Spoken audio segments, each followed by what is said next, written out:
Gazing into the future, right, what are the most disruptive AI innovations that you foresee could potentially revolutionize the cybersecurity landscape, and how organizations can prepare themselves for these advancements?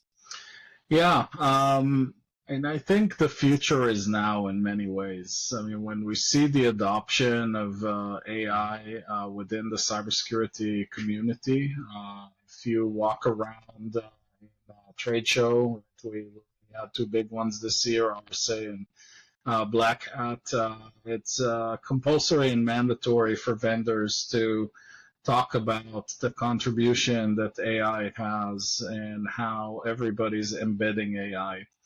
I think that copilots and chatbots that will help analysts do their job are going to evolve, and they're going to get better, and they're going to get effective.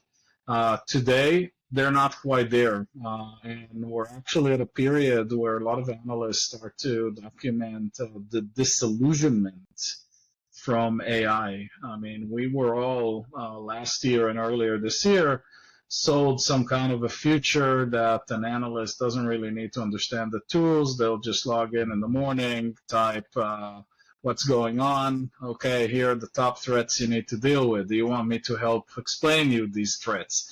And I think we're all seeing that things are not quite that simple. And analysts don't use chatbots to do the work for them, and that there's still some skills that are needed.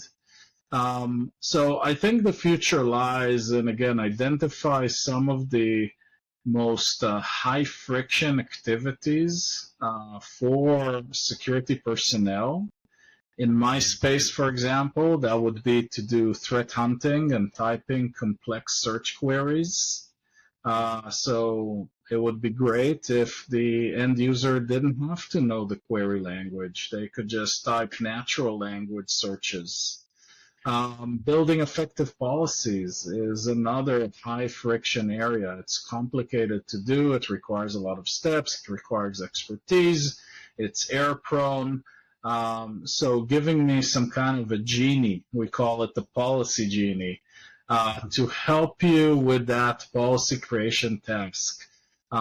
Those are the kind of things that I think will really prove useful and improve the time to first value of products and reduce the cost of ownership of those products, because the learning curve and errors will be highly reduced.